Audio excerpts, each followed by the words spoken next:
Breaking చూస్తున్నాం. సాయి కృష్ణ కేసులో కీలక పరిణామం జరిగింది. సిఐ నాగరాజు మిత్రుడు సురేష్ ను సిట్ అధికారులు అదుపులోకి తీసుకున్నారు. రహస్య ప్రదేశంలో సురేష్ ను సిట్ అధికారులు విచారించబోతున్నారు. సురేష్ వద్ద నుంచి కీలక సమాచారం రాబట్టే దిశగా విచారణ కొనసాగుతున్నట్టుగా తెలుస్తోంది. సాయి కృష్ణ లాకప్ డెత్ కేసులో సురేష్ కీలకంగా వ్యవహరించినట్లు సిట్ గుర్తించింది.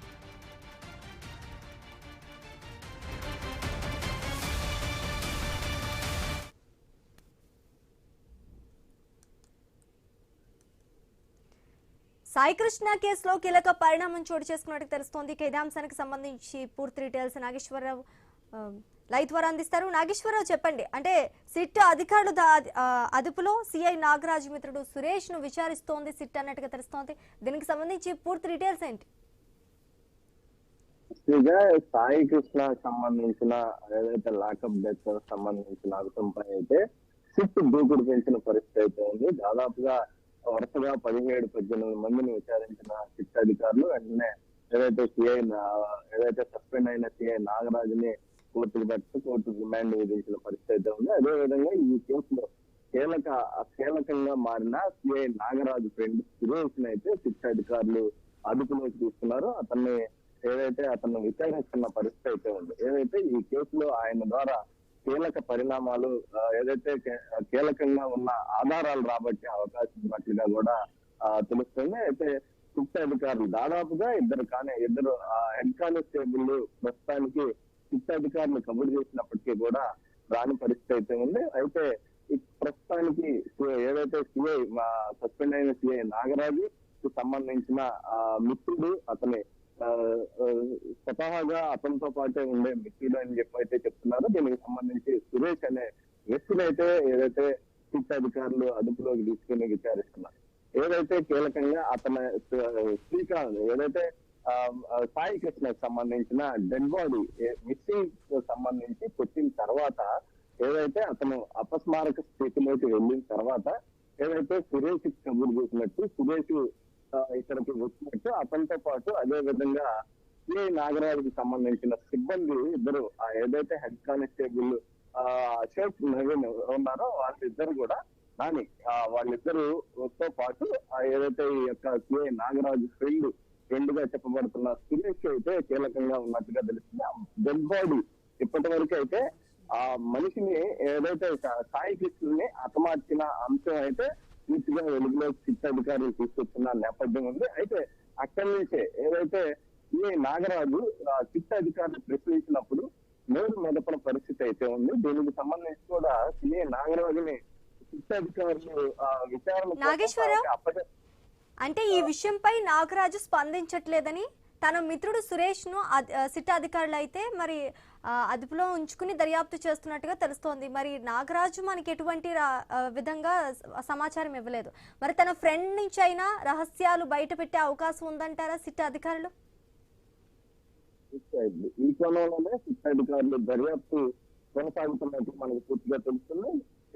సిఐ నాగరాజు ఫ్రెండ్ ని పూర్తిగా ఆ రోజున సగం బాడీ మాయం చేయడానికి అంటే సిఐ నాగరాజుతో కలిసి ఇంకా మరో ఇద్దరు హెడ్ కానిస్టేబుల్ కలిసి ఈ యొక్క ఘాతకానికి పాల్పడ్డారనేది గుర్తించిన పరిస్థితి అయితే ఉంది. అయితే బాడీ మాయం అవటానికి ప్రధానంగా సిఐ నాగరాజు ఫ్రెండ్ సురేష్ గా అయితే చెప్తున్నారు. ఎందుకంటే అతను అన్నోన్ పర్సన్ బయట వ్యక్తి చేసిన వ్యక్తి దానికి కాదు గనక పోలీసులు కూడా దీనికి సంబంధించి అది జరిగిన సందర్భాన్ని బట్టి అప్పుడు పోలీసులు కూడా భయపడిన పరిస్థితి అయితే ఉంది. ఎందుకంటే ఎవరికి వారి ఉద్యోగాలు పోయే అవకాశాలు ఉంటాయి కనుక ఆ శవాన్ని కొందరు కానిస్టేబుల్ అట్లు కూడా మొత్తం పై ఉన్నతాధికారుల దృష్టికి కోర్టు దృష్టికి తీసుకెళ్దాం అన్నప్పటికీ కూడా సిఐ నాగరాజు దాన్ని అలాగే హెడ్ కానిస్టేబుల్ ఇద్దరు చెప్పబడుతున్నారో వాళ్ళు ఎత్తుకొని అతను సిఐ నాగరాజు పెళ్లి సురేష్ పిలిపించినట్లుగా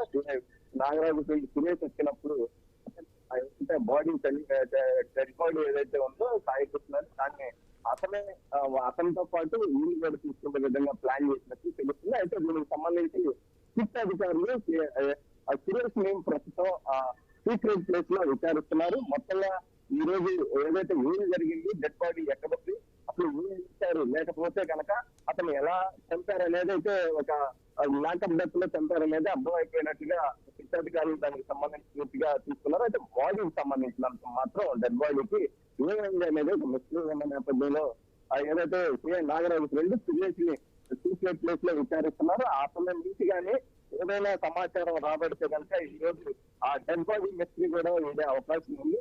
ఏదైతే ఆ సురేష్ గంట 2 గంటల నుంచి కూడా అతన్ని సీక్రెట్ ప్లేస్ లో పెట్టి విచారిస్తున్నట్లు తెలుస్తుంది. అదేవిధంగా అతని నుంచి కూడా సమాచారం ఏదైతే సిఐ నాగరాజు ఇప్పటికే రిమాండ్ లో ఉండటంతో కూడా అతనికి అండగా ఉన్న సిఐ నాగరాజు రిమాండ్ లో ఉండటం, మరి కొన్ని అతనికి సమస్యలు వచ్చి పడే అవకాశం ఉండటంతో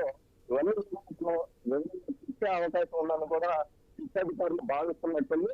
అదేవిధంగా ఇద్దరు ఏదైతే హెడ్ కానిస్టేబుల్ ఎవరున్నారో వారు కూడా ఇతని తర్వాత అతని కోసం వాళ్ళిద్దరి కోసం కూడా గాలింపు చేపట్టారు. వాళ్ళిద్దరు కూడా డ్యూటీకి రావట్లేదు. అదేవిధంగా వాళ్ళిద్దరిని కూడా అధికారులు ఏదైతే ప్రశ్నించే అవకాశం వాళ్ళ పట్టుకొస్తే కనుక వాళ్ళని కూడా ప్రశ్నించి వారి ద్వారా నుంచి కూడా ఏం జరిగింది అనే అంశం ద్వారా తీసుకునే అవకాశం ఉంది. ముఖ్యంగా ముందైతే మాత్రం సురేష్ ని సీక్రెట్ ప్లేస్ లో అతన్ని దర్యాప్తు కొనసాగిస్తున్నారు. అతని మీద అతనితో ప్రశ్నలు వేస్తున్నట్టుగా కూడా తెలుస్తుంది. అసలు ఎందుకు వచ్చావు అక్కడికి, ఎవరు రమ్మన్నారు, అదే విధంగా ఒకవేళ వస్తే జరిగింది, ఆ బాడీ ఎక్కడికి అనే ప్రశ్నలు శిక్షాధికారులు వేసినట్టుగా తెలుస్తుంది. వీటన్నిటికీ కూడా కొంతమేర సురేష్ నాకు తెలియదు ఆయన చెప్పినప్పటికీ కూడా కొన్నిసార్లు 10 విధాలుగా శిక్షాధికారులు ఏదైతే సురేష్ ని ప్రశ్నించడంతో కొంతమేర ఆశించుగా ఏదో